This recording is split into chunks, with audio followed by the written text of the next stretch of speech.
Estamos agora no segundo tópico da nossa lição da Escola Sabatina e nesse tópico vamos considerar o tema Exortando com Autoridade. Irmão Paulo, o que a igreja deve analisar antes de chamar alguém para o serviço? Bom, aqui está falando sobre a análise que a igreja precisa fazer. Às vezes existe carência, necessidade, e Jesus mesmo falou que a seara é muito grande, mas poucos são os ceifeiros. E a igreja, em função dessa necessidade, muitas vezes tem que analisar perfil, pessoas, para colocar no trabalho, né, para desenvolver o trabalho, seja ele em qual for o setor da obra. E essa análise, ela está sendo bem exemplificada aqui no texto do Espírito e Profecia, e eu gostaria de mencionar aqui o que está escrito, né? Diz aqui que Deus tem mostrado repetidamente que não se deve encorajar ninguém a entrar no campo sem provas categóricas do chamado divino. Porque o Senhor não confiará a responsabilidade de seu rebanho a pessoas desqualificadas. Aqueles a quem Deus chama devem ser irmãos de profunda experiência, testados e provados, que têm juízo sólido, que ousem reprovar o pecado com mansidão e saiba como alimentar o rebanho. Então, a gente tem que perceber aqui que existe a necessidade de fazer uma análise da pessoa que está sendo chamada.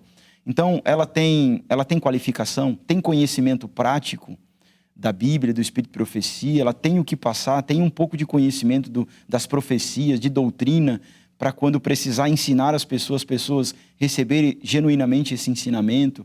Ela está preparada, madura espiritualmente, a ponto de enfrentar os desafios, as afrontas, os problemas que virão em função do trabalho a ser exercido.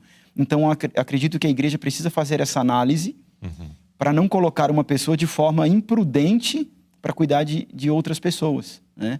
Então, essa análise de ser de profunda experiência, testado, provado, juízo sólido, que chame o pecado com mansidão, né? Então, tem o pecado para ser removido da igreja, ele não pode ser tratado de qualquer maneira. Ele tem que ser tratado com mansidão, com firmeza, né? A ponto de essa mansidão não ser confundida com falta de firmeza, né? Então, tem que buscar de Deus o equilíbrio, enfim. Então, a igreja tem que fazer essa análise. Não pode pegar qualquer pessoa, de qualquer forma, sem preparo nenhum, sem nenhuma qualificação, e dizer, a partir de agora você vai ser um missionário. E a pessoa vai fazer uma análise assim, mas como? Não, o Senhor te capacita, vai que o Senhor vai te dar instrução, etc. Será que essa é a ideia que está sendo apresentada aqui? Eu acredito que não, né? Inclusive, quando Moisés não está aqui diretamente, quando Moisés precisava de dividir as suas tarefas, enquanto ele estava liderando o povo, o seu sogro Jetro falou assim, olha, vai e dentre o povo escolhe homens capazes, tementes a Deus, que aborreçam a avareza e se aparte do mal. Então, há características mínimas a serem consideradas por aqueles que hão de ser missionários, que vão conduzir o rebanho, que vão trabalhar em qualquer esfera da igreja. Precisa ser considerado essas características mínimas, Luzilei. Caso contrário, as experiências não serão positivas. Interessante que enquanto tu mencionava esse cuidado, né, para selecionar ou para chamar alguém, separar alguém para a realização do trabalho aí ligado à obra do Senhor, me veio à mente Atos 13, quando faz menção de que a igreja de Antioquia separou algumas pessoas, Paulo e Barnabé, para serem enviados como missionários. E quando nós consideramos a história, nós já percebemos que tanto Paulo quanto Barnabé já eram pessoas que na sua vida testificavam de que eram missionárias. Antes de ter esse chamado especial, elas já estavam trabalhando, já estavam pregando, já estavam ali instruindo a igreja, já estava tendo uma colheita bastante significativa, inclusive desse trabalho realizado por eles. E ainda assim, faz menção de que foi tratado com tanta seriedade, verso 2 e verso 13. Certo dia, enquanto adoravam o Senhor e jejuavam, o Espírito disse, separem Barnabé e Saulo para realizarem um trabalho para o qual os chamei.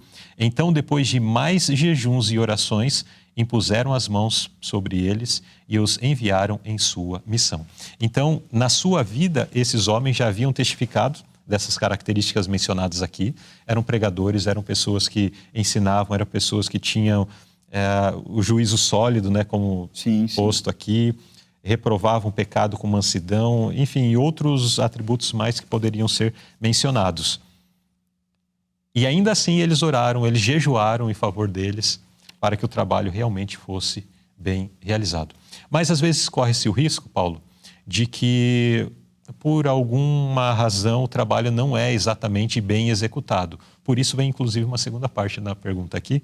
Sim. Por sua vez, o que a pessoa deve considerar antes de aceitar o chamado? Porque às vezes, eu menciono assim, Sim. porque às vezes pode ter havido algum descuido no primeiro... Pode. Da parte daqueles que deveriam ter, daqueles que estão fazendo o chamado, né? Houve ali algum equívoco e tal, mas aí a pessoa, quando recebe o chamado, o que ela precisa fazer? Eu acredito que a gente precisa fazer uma análise, né? A pessoa, de repente, foi convidada e foi considerado ali o nome, e você toma ciência e você faz uma análise para ver se não houve nenhum equívoco, né, da parte daqueles que consideraram. De repente, não, eu não tenho vocação para isso, eu não tenho dom, eu não sei lidar com isso, vai chegar a circunstância assim, enfim. Eu acredito que essa seja uma realidade a ser considerada também, né? Porque pode ser que algumas coisas que foram consideradas visivelmente não sejam aquelas as quais a pessoa que está sendo considerada ela tem ciência. De repente ela entenda, por um conhecimento dela mesma, mais do que os outros podem avaliar externamente, de que ela não está apta, ela não está preparada.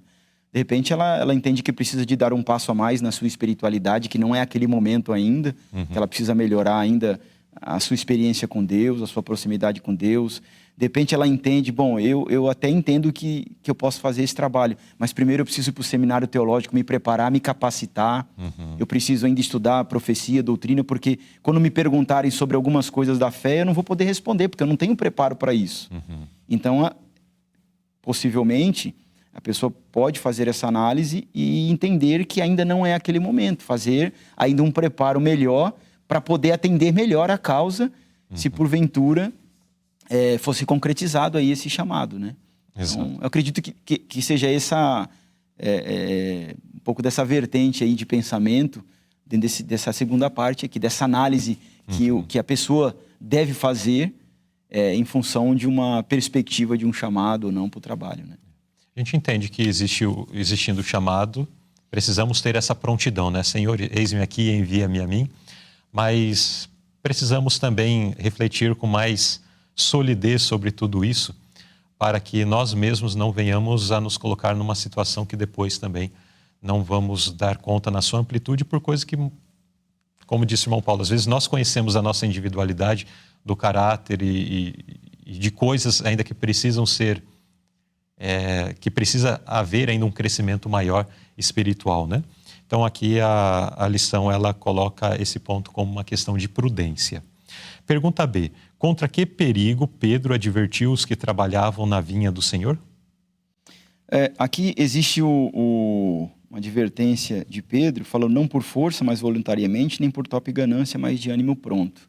Então aquele que trabalha na causa, ele precisa vigiar a ponto de algumas características negativas não sobressair no cuidado e no desenvolvimento da obra. Aqui está falando sobre a questão de usar a força.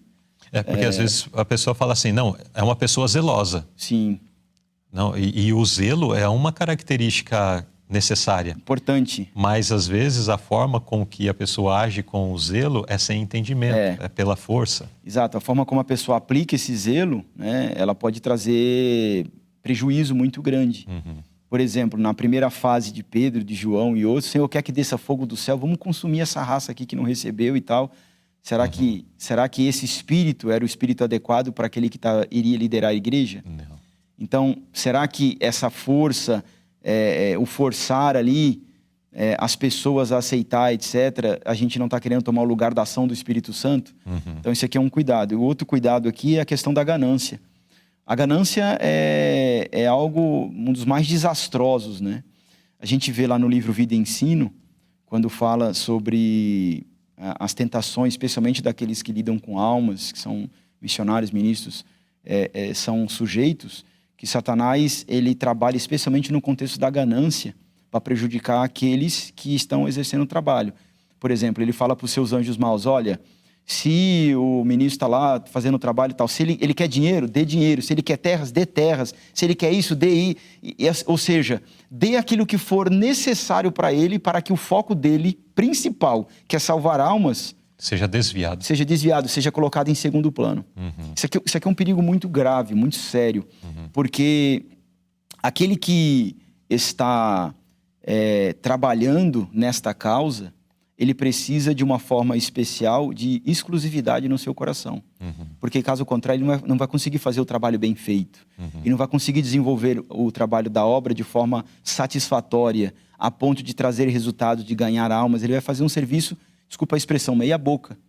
Por quê? Porque ele vai estar parte do seu tempo envolvido com as coisas do trabalho espiritual e a outra parte envolvida nas coisas seculares, por questão de ganância, de ganhar dinheiro, porque não é suficiente que eu ganho, pelo menos na visão dele. A gente tem que estar contente com aquilo que ganha. Paulo disse aí, né? Sim. Então, muitas vezes a gente fica ali, a gente sempre quer mais. É igual a pessoa assim, se eu ganhasse 10 mil, nossa, minha vida ia ser diferente. Será? Tem pessoas que conseguem guardar dinheiro ganhando 2 salários mínimos, tem pessoas que não guardam nada ganhando 10. E às vezes com a mesma quantidade de pessoas dentro de uma casa. Então, o problema está a forma como você enxerga as coisas, como você administra suas finanças. E aqui está falando sobre a ganância. Tem que estar pedindo a sabedoria e a direção de Deus para cuidar dos recursos conforme o Senhor dispõe. Tanto o nosso pessoal, quanto os recursos que o Senhor dispõe da causa em si. Porque existem pessoas que trabalham administrando somente seus recursos pessoais, mas existem alguns que Deus os comissiona para administrar os recursos da causa também. E a estes, existe uma responsabilidade um pouco maior. Por quê? Porque ele que tem que decidir como paga, onde paga, que dia paga, se vai faltar dinheiro, se não vai, campanha, dinheiro, oferta, doações, etc. A gente trabalha na área financeira, o Luzilei e eu aqui, a gente sabe, é uma responsabilidade, né? E aqui existe uma advertência. Toda pessoa que lida com dinheiro, ele não deve fazê-lo de forma individual, sem nenhuma outra pessoa junto ou em conjunto para supervisionar ou autorizar aquela transação financeira. Isso aí é para a segurança do dinheiro e para poder, de uma forma mais satisfatória, encaminhar o dinheiro e gastar o dinheiro de uma forma mais sábia, né? Porque imagina, se todo o recurso da causa ficasse sendo administrado por uma única pessoa, e às vezes o destino desse dinheiro é utilizado de forma errada, equivocada. Se tivesse uma segunda cabeça ali pensando, dando orientação, não seria feito de forma errada. Ele falou, não, será que se a gente fizesse desse outro jeito, não seria melhor? Não, você vai comprar isso aqui, não compra isso aqui não, compra esse outro, que isso aqui é mais duradouro e tal. Ou seja, em harmonia com outras pessoas ou com mais uma pessoa, para ficar mais seguro a administração dos recursos, que é um dinheiro sagrado, né? Exato. Então, o dinheiro que muitos aqui que estão nos assistindo, eles doam tanto na igreja local, quanto aqui para a TV Conectados. E esses recursos têm que ser bem administrados, né? Porque quando eles fazem essas doações na igreja ou na TV Conectados, indiretamente estão doando para a causa de Deus. Sim. Diretamente, não vou dizer indiretamente, diretamente está doando para a causa de Deus. Sim. E aí a pergunta é, como é que esse dinheiro está sendo administrado? Né? Então, esse contexto aqui também traz essa advertência para que seja usado da melhor forma, sem a ganância. Exato. Tem que pedir a direção de Deus para essas características ruins não fazer parte daqueles que estão liderando a causa. Né? Muito bem. Vamos à pergunta C. Embora trabalhar para o Senhor não seja uma carreira bem remunerada, que considerações a igreja deve fazer? Bom, primeiramente é interessante que a gente precisa entender, né? Existem entendimentos até seculares que acreditam que aqueles que trabalham na causa não devem ganhar nada, tem que ser sempre serviço voluntário. Tem uma certa razão, né? O voluntariado, o trabalho voluntário, etc. Mas existem aqueles que largam todas as suas atividades, né? Sua profissão, seu trabalho, seu empreendimento, e decide e escolhe agora somente trabalhar na causa. E como é que ele vai se sustentar? Por isso que é dito aqui por Paulo a Timóteo que é digno o obreiro do seu salário. Então, aquele que trabalha na causa, ele tem que sobreviver daquilo que a causa lhe oferece.